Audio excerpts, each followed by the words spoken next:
Madame, Monsieur, bonsoir. Bienvenue dans ce journal à la une de l'actualité. La Côte d'Ivoire et le Ghana maintiennent la pression sur les deux chocolatiers Mars et Hershey. Les deux premiers producteurs mondiaux de cacao attendent des multinationales l'application effective du différentiel de revenus décent et bonus de 200 000 francs CFA par tonne. Les producteurs ont apporté hier à Yamoussoukro leur soutien aux régulateurs des deux pays. Les ministres africains en charge de l'environnement font le point de leurs actions. Ce vendredi, il s'est tenu la 8e session extraordinaire par visioconférence. Les activités impactées par la crise sanitaire, ils ont évoqué les pistes de solutions pour la résilience et la relance post-Covid-19. Ils sont 389 assistants et attachés de recherche qui vont bientôt intégrer le système de l'enseignement supérieur. Avant leur recrutement dans la fonction publique, leurs dossiers de candidature sont analysés. La Commission nationale de recrutement des enseignants du supérieur et le Comité national scientifique tiennent les travaux à l'université Félix Houphouët-Boigny d'Abidjan. Et puis en Russie, c'est le début des vaccinations à grande échelle contre la Covid-19. Le fameux vaccin Sputnik 5, développé par un laboratoire russe, va être administré à partir de samedi à Moscou dans 70 cliniques. Cette première phase sera cependant réservée aux professions les plus exposées. Les producteurs de cacao ivoiriens veulent comprendre la résilience, la réticence de certains chocolatiers industriels pour la mise en œuvre du différentiel de revenus décent. Ils perdent environ 200 000 francs CFA sur la tonne. Ils ont donc décidé de convoquer le Conseil Café-Cacao à une rencontre à Yamoussoukro. La Côte d'Ivoire et le Ghana interpellent les multinationales. Le reportage de Noël Yagno. L'acteur le moins payé de la chaîne d'approvisionnement mondial du cacao est le producteur.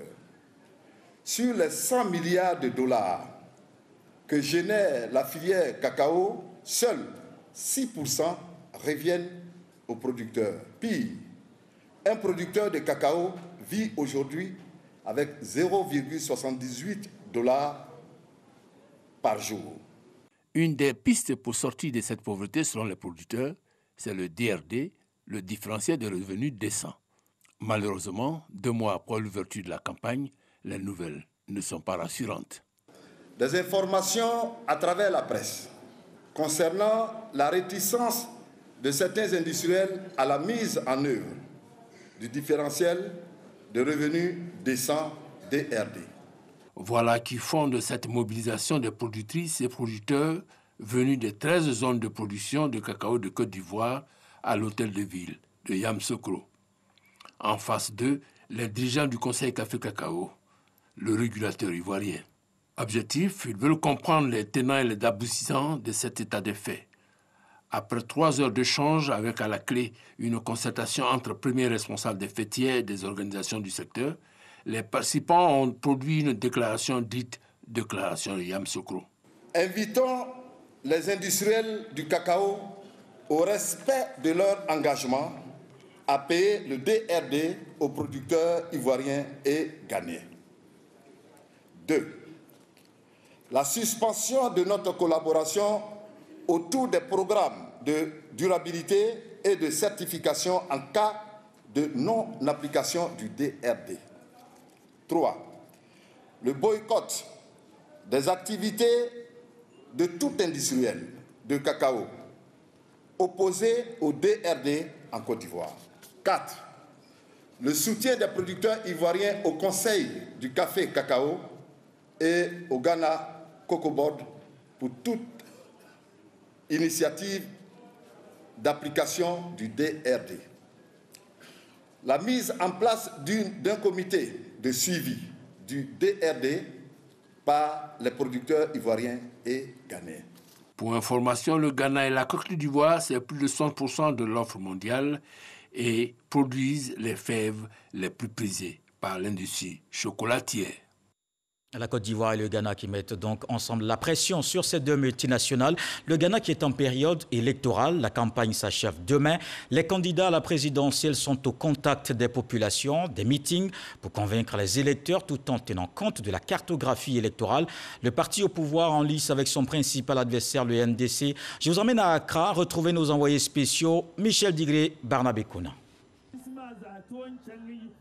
À quelques heures de la fin de la campagne électorale, le mercure monte d'un cran sur le territoire ghanéen. La région de la Volta reste le bastion du NDC, principal parti d'opposition, tandis que la région Ashanti est le fief du NPP, parti au pouvoir. Les deux régions les plus imprévisibles sont celles du Grand Accra et du centre. À elles seules, ces deux localités constituent le quart de la population électorale des 16 régions. À majorité intellectuelle, ces électeurs votent en fonction d'un projet de société et c'est ici que les 12 candidats se disputent l'électorat. Pour le scrutin de lundi, il ne s'agira pas de faire des histoires, mais plutôt d'exprimer son droit de vote. Allez élire le candidat de votre choix.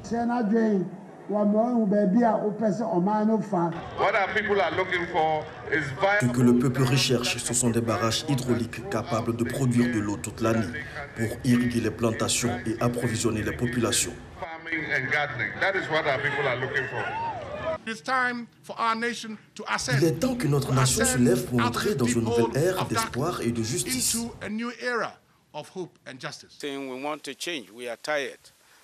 Nous voulons le changement, nous sommes fatigués, nous avons beaucoup d'idées que nous voulons mettre en pratique, notamment dans le domaine de l'éducation. Les populations, elles, ne souhaitent que la paix et le développement pour leur pays.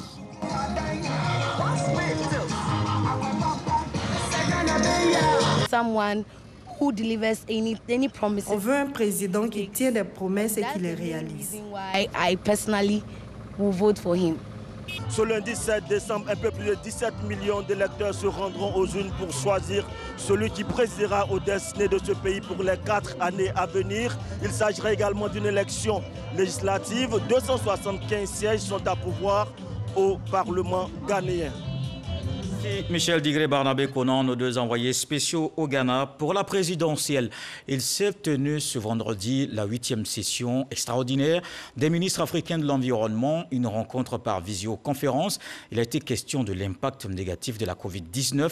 Les États ont fait le point des actions pour la relance des activités dans le domaine. Grace Kando. En raison de la Covid-19, c'est par visioconférence que les ministres africains de l'environnement échangent leurs expériences. Des propositions ont été faites pour la relance des activités post-Covid-19, prenant en compte les aspects environnementaux. Dans la situation de crise sanitaire que traverse le monde, l'Afrique, qui a été pareillement touchée par la pandémie de la Covid-19, doit réfléchir à une gestion durable de l'environnement post-Covid-19 pour une résilience adaptée et mieux organisée dans le futur. Nous croyons fermement que toutes les composantes de l'environnement ont un rôle majeur à jouer dans la propagation des zoonoses. Chaque État s'est engagé à rehausser ses engagements de préservation et de protection des ressources naturelles. Face à ses pairs, le ministre Joseph Seka Seka s'est aussi prononcé sur l'apparition des nouveaux types de déchets à la faveur de cette pandémie. On peut citer des gants, des masques, des thermomètres qui sont nuisibles et néfastes pour notre environnement. Certes, ces produits sont utiles, mais il faut le redire, ils contiennent aussi du plastique, des métaux électroniques et face à cela, le déploiement d'une fiscalité environnementale forte est une solution innovante. En Côte d'Ivoire, cette solution est renforcée par la mise en place de projets qui permettent de traiter ce type de déchets. La conférence ministérielle africaine sur l'environnement promeut la coopération régionale entre les gouvernements en vue de relever les défis environnementaux auxquels les pays sont confrontés. Toujours dans le domaine de l'environnement, le ministère de la Salubrité a initié depuis 2017 le Grand Ménage, une opération qui vise à redonner fière allure aux villes et communes du pays. Deux ministères signent un protocole d'accord pour rejoindre l'initiative. On retrouve Grace Kando. L'opération Grand Ménage enregistre de nouveaux partenaires. Il s'agit du ministère de la Solidarité, de la Cohésion sociale et de la lutte contre la pauvreté et le ministère de la Sécurité et de la Protection civile. Ces deux administrations s'engagent à continuer les actions de salubrité. Pour matérialiser ce partenariat, un protocole d'accord et de remise de fanions. Nous vivons avec les populations et nous avons à cœur de maintenir cette relation de confiance avec les populations. Et cela ne peut se faire sans qu'on y associe un environnement sain, propre et nettoyé en permanence. Après les tristes événements que nous avons connus, la police nationale s'est attelée aux côtés des jeunes en les invitant justement à l'accompagner dans ces actions-là. C'est donc illustré dans les actions de nettoyage dans toutes les grandes villes du pays. Nous l'avons fait de façon spontanée. Nous l'avons fait parce que nous nous disons que notre pays nous coûte cher, il coûte cher à tout le monde et nous devons le garder propre. Nous sommes fiers de la police nationale et je voudrais très sincèrement remercier Monsieur le ministre pour son engagement, pour sa détermination à faire en sorte que notre police soit une police au service des populations. Pour nous, au ministère de l'Assainissement et de la Salubrité, quel bonheur, puisque cela contribuera naturellement, dans un esprit de cohésion et de solidarité, à vivre dans un pays propre. Les ministres Vagondo Diomandé et Maria Toukone, représentés par son directeur de cabinet, ont été faits ambassadeurs de la salubrité au regard des actions menées sur le terrain. Avant ces deux nouveaux partenaires, le ministère de l'Assainissement et de la Salubrité s'était déjà engagé avec la SODECI et la RTI. La construction du 4e pont d'Abidjan, le dédoublement de la voie Abidjan-Dabou. Pour la réalisation de ces projets, des populations ont été impactées. Le ministère de l'Équipement et de l'Entretien routier dirigé par le ministre Amédée Kouakou était hier dans la commune de Songon. Il a visité le chantier de recasement de certaines personnes impactées. Le reportage de Francis Boifou.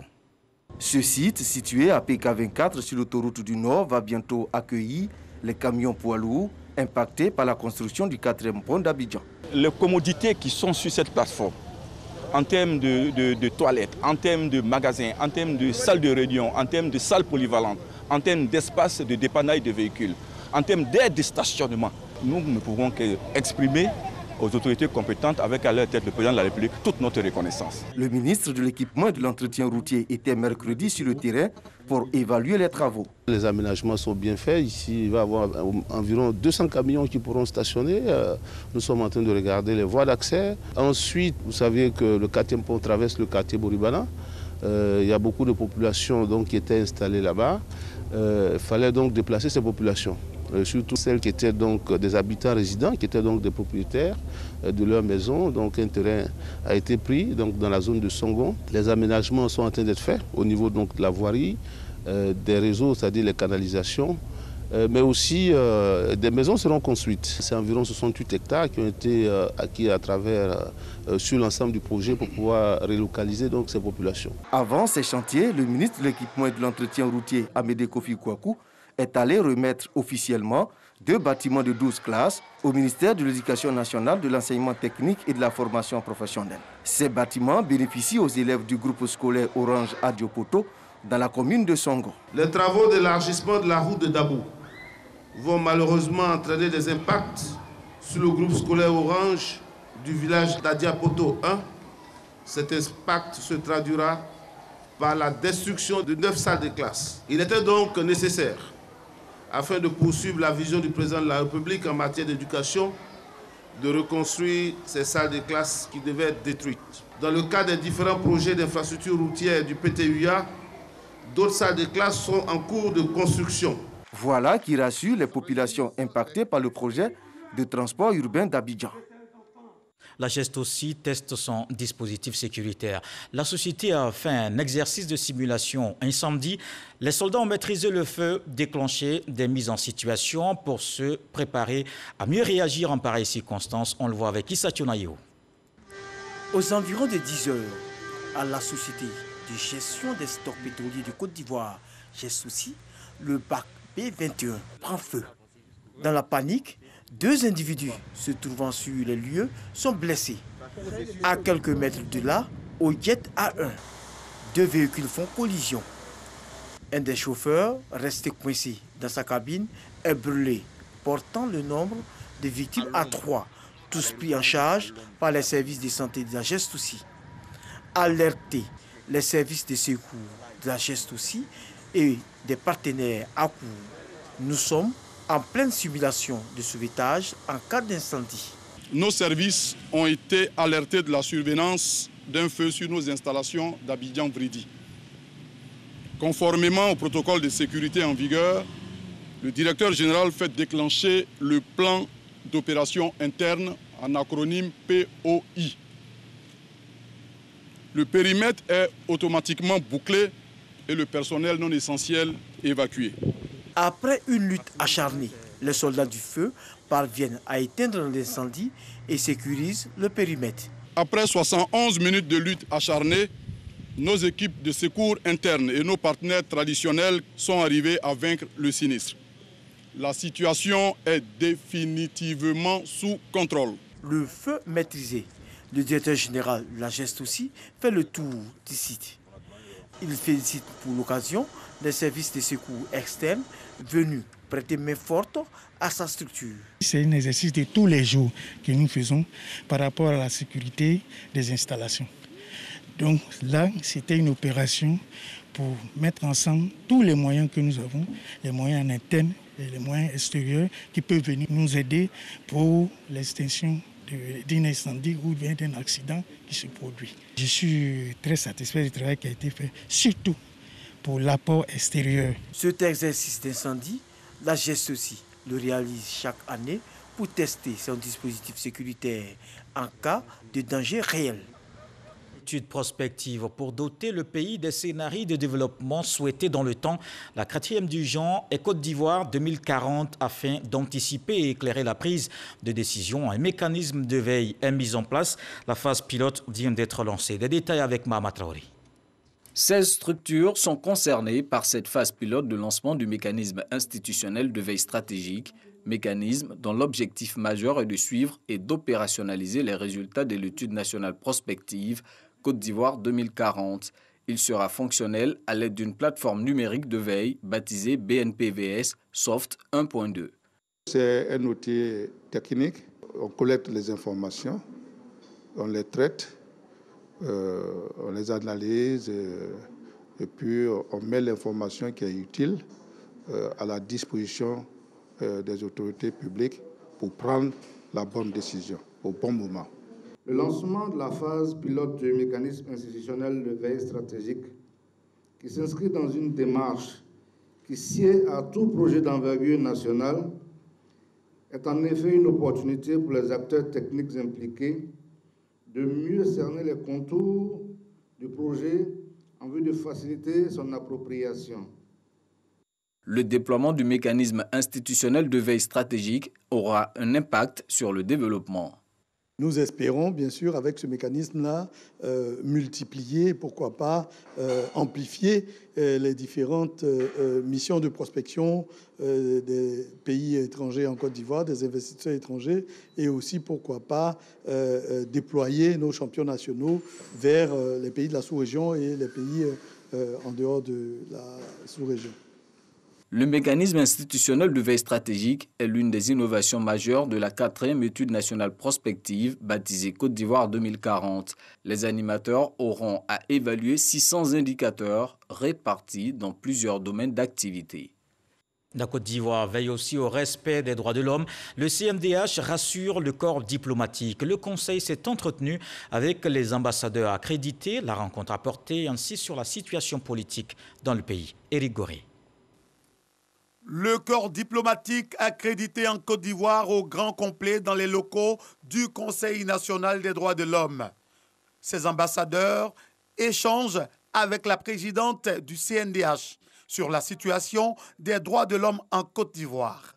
Face à cette diplomate, Namizata Sangaré a fait un exposé de 2 heures d'horloge.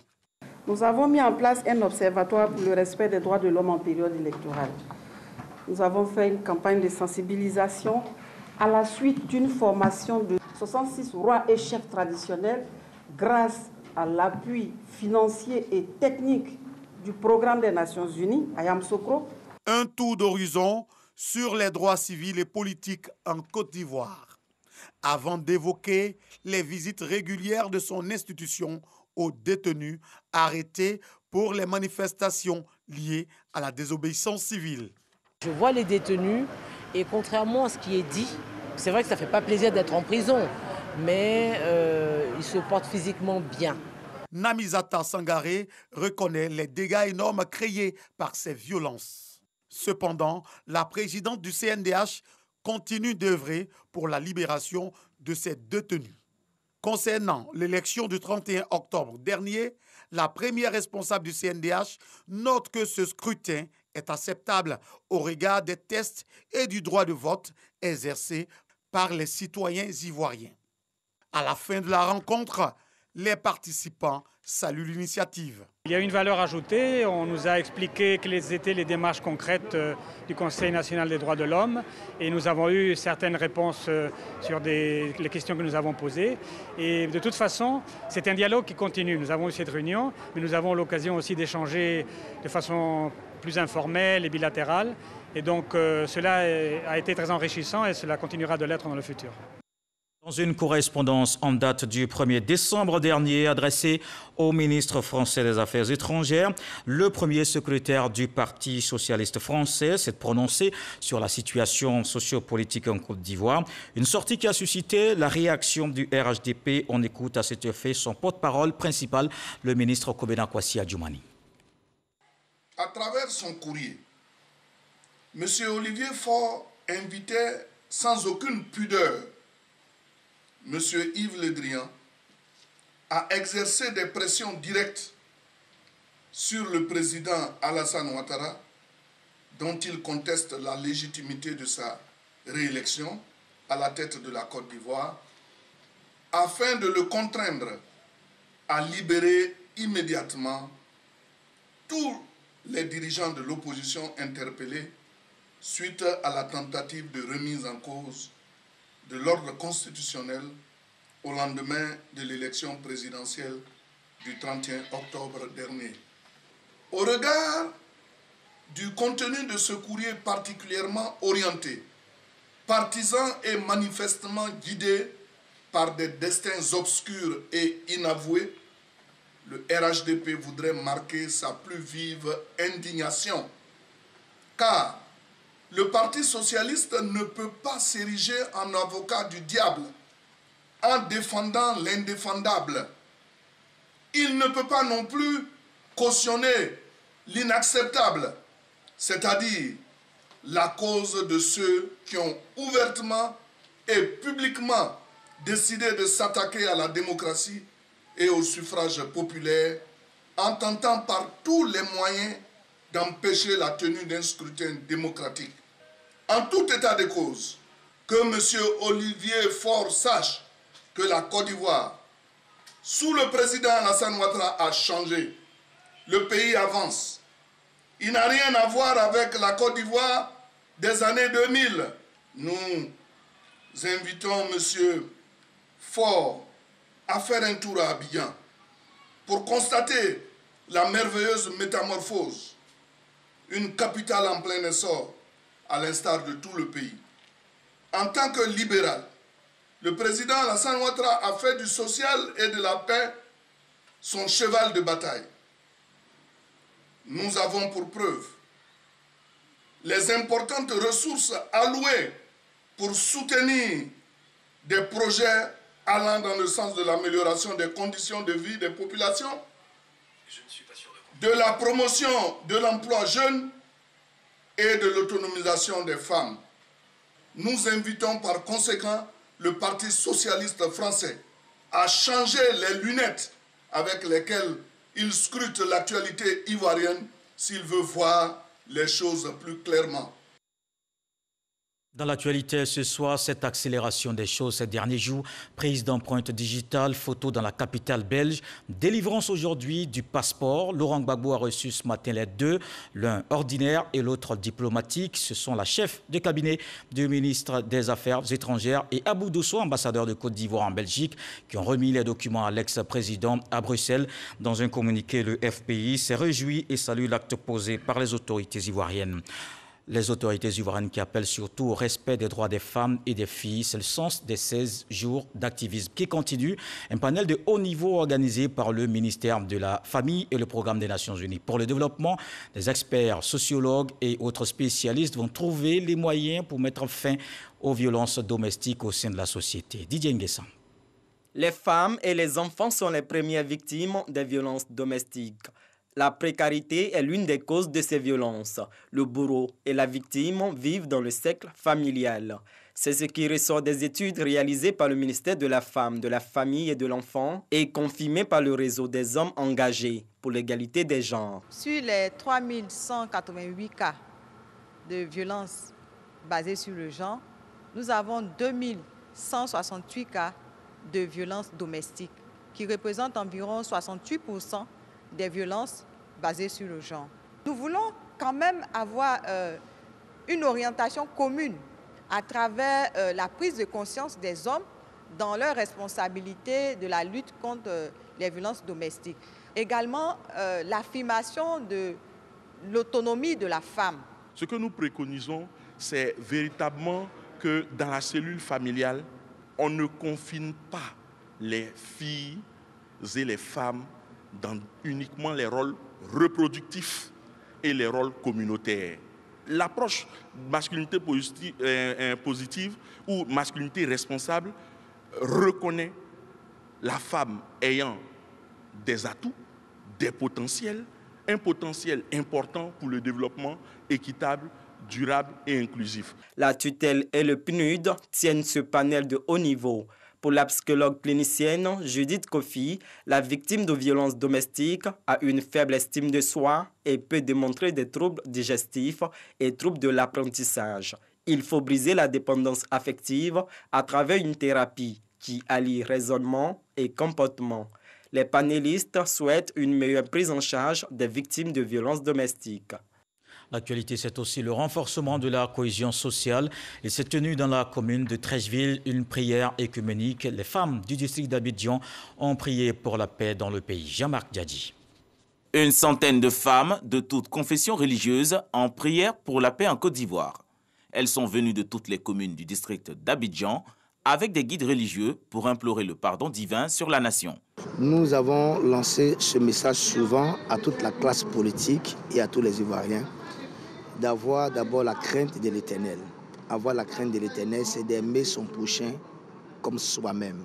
La prospérité d'un pays, la paix dans un pays, pas d'abord par la prière. C'est la prière qui est la base de tout. Les femmes du Grand Abidjan, par cette prière œcuménique, parrainée par le ministre Adama Diawara, veulent encourager toute initiative de paix. Ce pourquoi nous l'avons fait, c'est simplement parce que nous estimons que le Tout-Puissant a opéré pour nous un miracle. Peut-être que les gens ne voient pas, mais nous sentons qu'il s'agit d'un miracle que Dieu a opéré. Le miracle, c'est quoi? Le fait que les deux présidents, le président de la République, M. Alassane Ouattara, et le président Bédié, ils ont accepté de se retrouver. Ils ont laissé tomber chacun leur ego. Nous nous retrouvons ici donc pour ensemble dire merci au Tout-Puissant. Au vu du recueillement de la ferveur dont chacun et chacune a fait preuve tout à l'heure lors des différentes prières, je reste convaincu que le Tout-Puissant Dieu, Allah, Nyamien, Lago, fera en sorte que toutes les prières qui ont été formulées ce matin soient exaucées. Les femmes du district d'Abidjan sont déterminées à contribuer à la paix et au rapprochement entre tous les acteurs politiques en Côte d'Ivoire. Dans l'enseignement supérieur, 389 assistants et attachés de recherche vont bientôt intégrer le système. Avant leur recrutement dans la fonction publique, leurs dossiers de candidature sont analysés. Une session conjointe se tient à l'université Félix Houphouët-Boigny d'Abidjan. Walter Amadou Ouattara. Amélioration de la qualité du système de pédagogie. C'est l'ambition affichée par le ministère de l'Enseignement supérieur et de la Recherche scientifique. Pour y parvenir, ce ministère a identifié des priorités au nombre desquelles le recrutement de nouveaux enseignants-chercheurs et chercheurs. C'est dans cette optique que le ministre Adama Diawara a validé les besoins exprimés par les universités publiques, grandes écoles publiques, instituts et centres de recherche. Il y a eu une sélection préalable qui a été faite dans ces qui seront exposés ce matin. C'est ce qui nous donne pour cette session. Je pense qu'il y aura une deuxième session. Cette session, 389 postes à pourvoir pour les assistants de l'enseignement supérieur, 314, 47 pour les attachés de recherche et 28 pour les assistants. À l'issue de 2 jours d'analyse de dossiers, les assistants et les attachés de recherche remplissant les conditions requises seront connus. Et donc, une fois ici que c'est validé par la commission, les dossiers sont dossiers fonction publique cette fois-ci. Elles sont produits par les candidats retenus dans leur structure qui les transmettent à la direction des ressources humaines, qui les transmettent ensuite à la fonction publique. Et c'est la fonction publique qui procède réellement au recrutement de ces nouveaux assistants, de ces nouveaux attachés de recherche et ces nouveaux assistants chefs de cabinet à la fonction publique comme fonctionnaires. Ce recrutement est fait sur la base de la rationalisation des ressources humaines et de la meilleure utilisation des postes budgétaires disponibles. Le processus s'est effectué à travers la plateforme de gestion des ressources humaines du système du ministère de l'Enseignement supérieur et de la Recherche scientifique dénommé Système de gestion des ressources humaines, SIG-RH. Je vous donne rendez-vous à un peu plus de 100 km d'Abidjan. Nous sommes à Tiasalé. Le maire Assalé Timoko offre du matériel de bureau et des ordinateurs aux responsables d'écoles primaires de la ville. Ces équipements visent à améliorer les conditions de travail du personnel et supprimer les frais annexes. Jean-Marc Djadji. Le maire Assalé Timoko équipe les écoles primaires publiques de Tiasalé. Ce sont 24 directeurs d'établissements qui reçoivent du matériel de bureau, des ordinateurs portables et des imprimantes. Des équipements qui vont faciliter le suivi administratif et pédagogique des élèves de la commune, chef-lieu de sous-préfecture. Nous sommes tellement satisfaits du don du maire et je pense qu'à partir de cela, nous connaissons déjà nos droits. Ce jour, nous avons reçu des ordinateurs pour faciliter les évaluations au niveau des écoles. Et cela soulage également les parents d'élèves qui ne payeront plus des frais annexes en ce qui concerne les compositions au niveau de la commune de Tiasalé. Le premier magistrat de la ville de Tiasalé, Assalé Timoko, s'est engagé au vu des compétences que lui confère la loi à rendre l'école plus performante et à améliorer les rapports parents d'élèves et comités de gestion d'établissements dans sa localité. À Tiasalé, nous avons pris notre responsabilité. Nous avons fait en sorte que l'école primaire à Tiasalé soit intégralement gratuite. La mairie joue son rôle, la mairie récupère la compétence qu'on lui a transférée et fait en sorte que les enseignants, les acteurs de l'école, sur tout le territoire de la commune, soient dans les meilleures conditions de travail et que les parents à qui on a dit que l'école est obligatoire ne soient pas empêchés par les charges liées aux cotisations COJES, aux frais annexes qui sont lourdes. La commune de Tiasalé veut être un modèle de développement pour le système éducatif ivoirien. Dans ce journal, un point en chiffres sur la Covid-19. Pour vaincre cette pandémie, on continue d'observer les gestes barrières.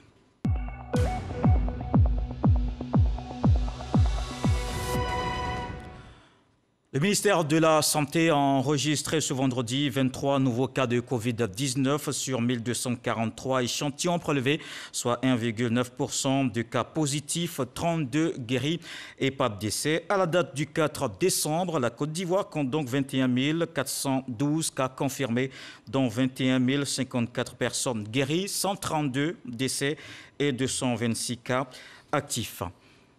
Dans la course pour la solution en Russie, c'est le début des vaccinations à grande échelle contre la Covid-19. Le fameux vaccin Sputnik 5, développé par un laboratoire russe, va être administré à partir de samedi à Moscou dans 70 cliniques. Cette première phase sera cependant réservée aux professions les plus exposées. La Russie veut aller trop vite aux yeux de certains spécialistes. La fameuse troisième phase des essais cliniques n'est pas terminée. Elle le sera en janvier prochain et ses résultats définitifs ne seront publiés qu'en juillet 2021. Les autorités russes n'y voient pas d'inconvénients majeurs. Puis le ministère du Commerce saisit des produits d'une valeur de 100 millions de francs CFA. Il s'agit de friandises, boissons non alcoolisées. Les faits se sont donc déroulés dans la commune de Marcory cet après-midi. Les auteurs sont recherchés par les autorités compétentes pour répondre de leurs actes. Voilà qui met un terme à ce journal. Merci de l'avoir suivi. Retour de l'actualité, 23h avec Abdoulaye Koné. Demain, 20h, Marie-Laure Ongoran. On se quitte avec ce que dit le sage ce soir. Faites tes projets en silence. La réussite se chargera du bruit.